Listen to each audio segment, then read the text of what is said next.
Assalamualaikum warahmatullahi wabarakatuh. Kembali lagi dalam perkuliahan pendidikan agama Islam. Kalau kemarin kita sudah membahas tentang agama dan ketuhanan, maka sekarang kita akan bahas tentang hakikat manusia.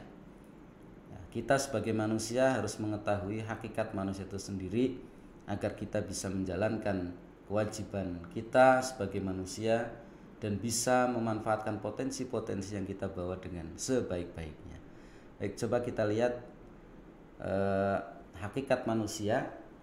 Ini setidaknya ada 3 ya yang harus kita ketahui, bahwa manusia itu yang pertama adalah makhluk individu, yang kedua manusia itu sebagai makhluk sosial, dan yang ketiga adalah sebagai makhluk biologis. Nah, tentu manusia ini diciptakan oleh Allah tidak kosong ya. Makanya biasanya ada orang yang merasa bahwa siswa itu kosong, itu sebenarnya kurang tepat. Karena manusia diciptakan itu sudah membawa begitu banyak potensi. Dan salah satu potensi yang ditampilkan di dalam Al-Quran, bahwa manusia itu memiliki potensi baik dan manusia juga memiliki potensi yang jahat. Fa'alhamaha fujuruha wa taqwaha. Jadi manusia itu akan menjadi baik atau tidak baik, itu tergantung bagaimana manusia itu mengembangkan potensinya. Potensi yang mana yang dikembangkan? Yang fujur atau yang taqwa. Fujur itu adalah sifat-sifat yang tidak baik. Nah, sehingga ada manusia yang baik, ada kategorinya manusia yang tidak baik. Nah, tapi pada hakikatnya manusia itu memiliki 2 potensi, yakni potensi kebaikan dan potensi keburukan. Nah, maka bagaimana untuk menjadi orang yang baik? Maka ciptakan lingkungan paling tidak untuk mengembangkan potensi yang baik tadi, yang sudah ada diberikan oleh Allah sejak lahir. Nah, sehingga dalam surah yang lain, dalam surah At-Tin, laqad khalaqnal insana fi ahsani taqwim tsumma radadnahu asfala safilin. Manusia itu diciptakan oleh Allah sebagai makhluk yang paling sempurna. Makhluk yang paling sempurna itu berarti ya tidak ada makhluk yang semulia, sebaik, sesempurna manusia.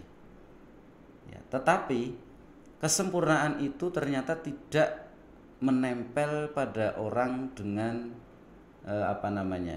dengan begitu saja. Ya, contohnya di ayat lanjutannya summa radadnahu asfala safilin. Ada manusia yang diciptakan dengan kesempurnaan, tapi pada akhirnya dia akan kembali kepada derajat yang paling rendah, asfala safilin.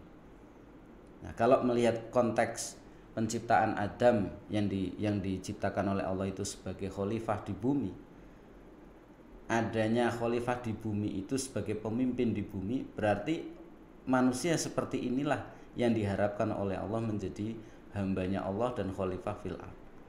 Manusia yang bertakwa, manusia yang produktif, manusia yang dinamis, manusia yang bisa memanfaatkan potensi yang ada dengan sebaik-baiknya. Manusia yang memiliki adab, manusia yang memiliki aturan, gitu. Sehingga bisa kita lihat di sini bahwa hakikat manusia dalam Islam itu adalah wujud yang diciptakan. Ya, manusia itu adanya karena diciptakan, bukan ada dengan sendirinya. Nah, maka dalam diri manusia itu ada namanya fitrah tadi yang saya sebutkan sebagai potensi. Ada manusia yang diciptakan menjadi orang yang baik, ada diciptakan menjadi orang yang buruk. Itu adalah tergantung bagaimana dia mengembangkan potensi yang sudah dibawa. Kemudian manusia itu diciptakan oleh Allah juga menjadi Abdullah. Abdullah itu hambanya Allah. Makanya kita diwajibkan untuk menyembah, beribadah, kita berzikir, kita menghadap Allah dan sebagainya. Ini menjadi fungsi daripada manusia sebagai Abdullah. Akan tetapi manusia juga diciptakan sebagai khalifah, pemimpin. Maka manusia tidak hanya berzikir, tidak hanya sholat, tidak hanya puasa saja. Manusia bisa bekerja, manusia berkarir, manusia berusaha, ya, manusia memiliki kesuksesan di dunia. Nah, ini menunjukkan bahwa manusia itu harus balance antara dunia dan akhirat. Ya seperti doa yang diajarkan Allah dalam Al-Qur'an, Rabbana atina fid dunya hasanah wa fil akhirati hasanah. Jadilah manusia yang di dunianya baik, juga di akhiratnya baik. Nah, insya Allah kalau manusia sudah bisa menjalankan dia fungsi sebagai Abdullah dan Khalifah, maka dia akan menjadi orang yang selamat dunia dan akhirat. Ini sudah dicontohkan oleh Nabi kita, Nabi Adam alaihissalam.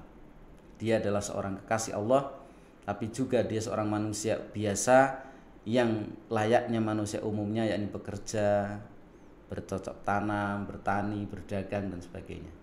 Nah, jadi orang beragama itu tidak hanya dia yang selalu muter tasbih atau hanya sholat terus dan sebagainya, tidak bekerja, tidak, tapi harus seimbang. Ya, itu untuk mendekatkan diri kepada Allah itu bisa juga dengan menggunakan cara-cara manusia yang biasa dilakukan seperti bekerja, bersosial, bertetangga dan sebagainya. Itu bagian daripada tugas kita sebagai khalifatullah fil ardi. Ya, dengan ini semoga kita semua benar-benar menjadi orang-orang yang diridhoi oleh Allah Subhanahu wa taala, bisa menjalankan amanah kita sebagai Abdullah dan bisa menjalankan amanah kita sebagai khalifatullah fil ardi. Dengan demikian kita akan selamat di dunia, selamat di akhirat. Di dunia bahagia, di akhirat juga bahagia. Baik, terima kasih. Wassalamualaikum warahmatullahi wabarakatuh.